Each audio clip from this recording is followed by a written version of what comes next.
is making a new India, as mentioned by the President in his address, a new India indeed, but a new India in your own image, an autocratic, divisive, invasive, suppressive, coercive, vindictive, Machiavellian, fascist regime. Sir, there are claims and counterclaims between the government of AP, the government of India, the BJP and the TDP. So to clear the air, I demand that the government of India should immediately release a white paper on what it has done with regard to implementation of AP Reorganization Act and assurances given by then Prime Minister Shri Manmohan Singh ji in the Rajya Sabha. Sir, there have been dharnas, rasta rokos, chakka jams, rallies and many more by farmers in Delhi, Maharashtra, Tamil Nadu, Madhya Pradesh and many other states for the last 4 years. The Modi Shah regime did not care. The BJP bit the dust in every by-election and also the recently concluded state elections. Now, instead of waiving off their loans, the government in the budget announced that it would give 17 rupees a day. Sir, how does 6,000 rupees a year help a farmer who is in a debt trap? It's only a band-aid for a farmer who is on life support, sir. Will it help even one farmer who is in debt trap and contemplating suicide, sir? Sir, furthermore, they have given 4 lakh crore write-offs for economic offenders and fugitives, but could not show the same large heart to give 1 lakh crore to bring farmers out of farmers' distress. This clearly shows towards whom this regime is tilting. Sir, our CM, Shri Nara Chandrababu Naidu, has doubled farmers' income in Andhra Pradesh in the last 4 years. The agriculture growth rate is 11%, sir, against a national average of just 2%. If one looks at the pace of present agricultural growth in the country, which is around 2%, and if you add inflation to that, it will take nearly half a century, sir, not by 2022, to double the farmer's income in India. One of the key aspects which helps in doubling the farmer's income is the recommendation of Dr. M.S. Swaminathan, which says that the farmer should be given A2 component, which is paid out costs such as seed, fertilizer, manure, machine labor, interest on working capital, rent paid for land, plus FL component, which is the family labor, and also the C2 component, which includes the imputed rental value of owned land and interest on capital. But sir, this government has given just A2 and FL. If you give the C2 component, the farmer will get an MSP as high as 95% more than the present MSP, thereby doubling their income, sir. But instead of giving farmers the C2 component, which will make them sustainable, you have given them just 6,000 rupees a year or 17 rupees a day, which is absolutely meaningless for a farmer who is contemplating suicide, sir. Sir, the PM boasted that he would create 2 crore jobs or 10 crore jobs in 5 years. 2 crore jobs a year or 10 crore jobs in 5 years. We are now in the 5th year, sir. Leave alone creating 10 crore jobs in 5 years, crores of people have lost their jobs and livelihoods due to demonetization and faulty implementation of GST. There are as many as 5 lakh government jobs lying vacant in various departments of the government of India. Sir, the NSSO's latest job survey, released a few days ago, has compared unemployment figures for 17-18 with its past surveys since 72-73, sir. The report indicates that the country's unemployment rate stood at a 40-year high of 6.1%.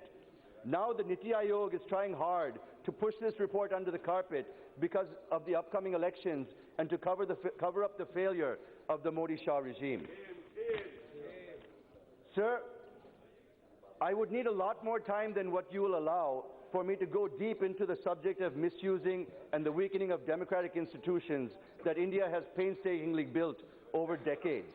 Many members have already talked about how institutions like the Parliament, the Supreme Court, the Election Commission, the RBI, CVC, Office of the Governor, CBI and ED, to name a few, are being weakened or are being used as weapons to attack opponents, not to mention the attacks and control of the media by this Modi Shah regime.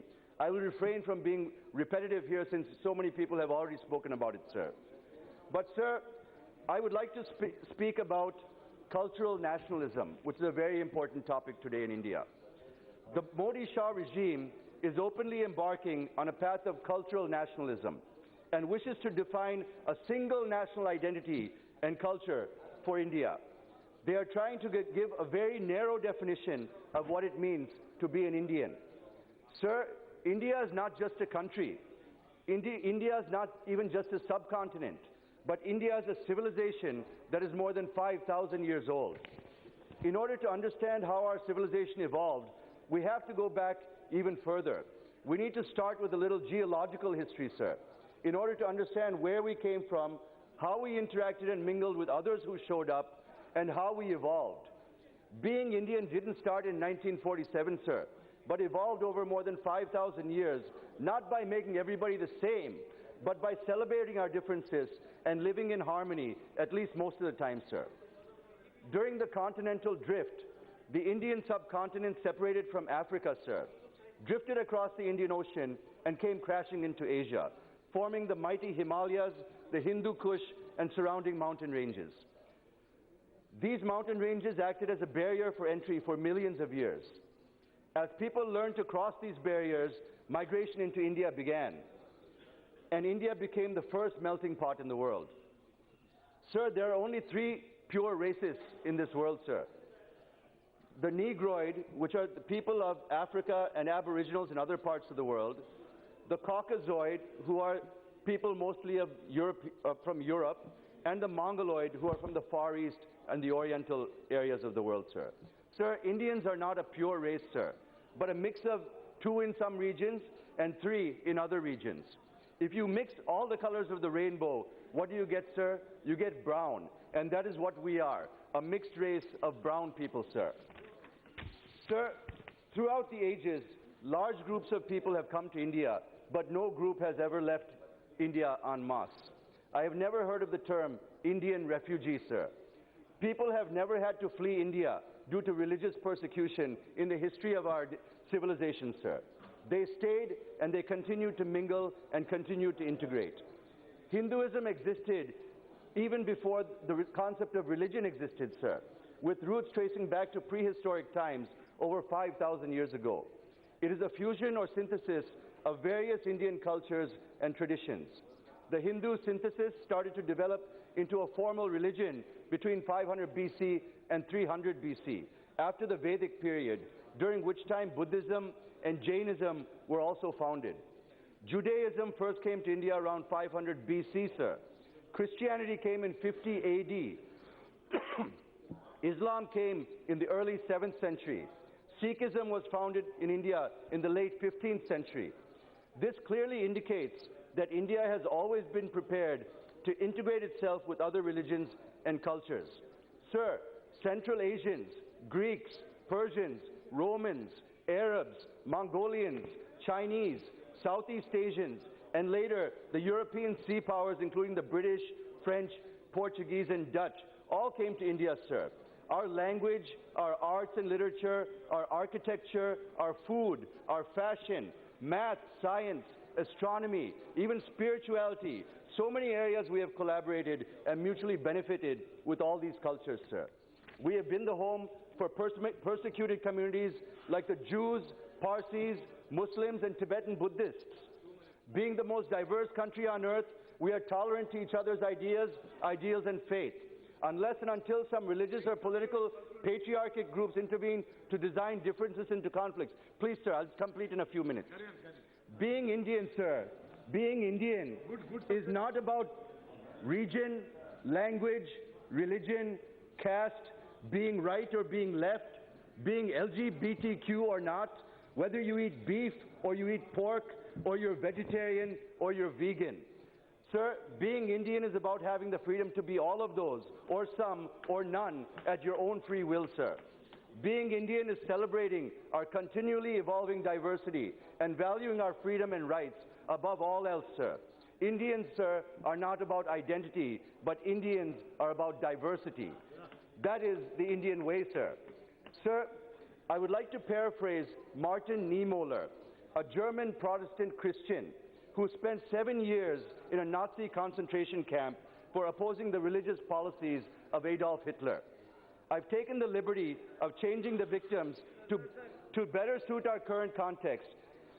Sir, I inserted Muslims and Christians in place of trade unions and Jews in this statement. Please conclude Please, sir. First, they came for the communists, and I did not speak out because I'm not a communist. Then they came for the Muslims, and I did not speak out because I was not a Muslim. Then they came for the Christians, and I did not speak out because I'm not a Christian.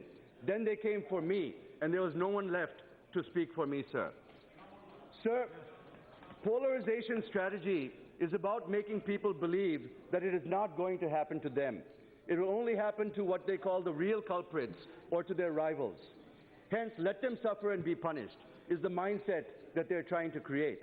This message is for the majority who may be influenced by these polarization tactics. I strongly feel that today it may be others, but tomorrow it will be you. Yeah. There is also a report that the Director of National Intelligence of the United States saying that there is every possibility of communal violence before the Indian general elections this year. This is a direct indictment on the Modi-Shah regime's election strategy of polarization, sir. Sir, just 2 minutes, I'll finish, sir. Please. Please, sir. Please, sir. A very important subject. Please, sir. Please, sir. I've been waiting 3 days to speak, sir. 2 minutes. Sir, India is the fastest growing internet market in the world. We are the largest internet data users in the world. We are using more data than the U.S. I'm speaking to the speaker, sir. We are using more data than the U.S. and China combined, sir. More and more of essential services are moving online. At this stage, it is important for us to understand what are our rights and to what extent the Modi-Shah regime is protecting or violating our right to privacy, sir. Sir, even Bill Gates has been saying that there has to be a balance between technological innovation and privacy. How can we use data to gain insights into education or health while still protecting people's privacy, sir? How much technology can we use to improve our lives and to improve the transparency and efficiency in delivery of services by the government? And where is the Lakshman Rekha that stops infringing on our privacy? Sir, the Modi-Shah regime passed an order on December 20th, 2018, authorizing 10 central government agencies to monitor, intercept, and decrypt any information generated, transmitted, received, or stored in any computer source by any agency without any approval from any authority of the Government of India. Sir, earlier the approval of the Joint Secretary was to be taken for any interception or tapping, but it has been done without proper discussion or consensus. Sir, the above order is a clear violation of privacy and is a clear-cut example of the rise of the surveillance state. This is against the 9-judge Supreme Court ruling in the order dated August 2017 in the case between Puttaswamy and Union of India that right to privacy is a fundamental right, sir. So I'm going to the end. I'm going to the conclusion, sir. Going to the conclusion. Yes. Sir, before concluding, I only say that there's a thin line. I'm only saying that there's a thin line between confidence and arrogance, and that thin line is humility, sir. The PM is feeling that he's the savior of India and democracy, but with his actions over the last 5 years, be it relating to AP's rights, demonetization, improper implementation of GST, and so on, the PM is proving to be a destroyer of democracy and not a savior. While concluding, I would like to quote Sardar Patel, sir. He said, if your goodness is an impediment in your way, let your eyes be red with anger and try to fight injustice with a firm hand. And that is what our Chief Minister, Shri Nara Chandrababu Naidu, the people of AP and entire India will have to fight this, sir. Thank you very much, sir.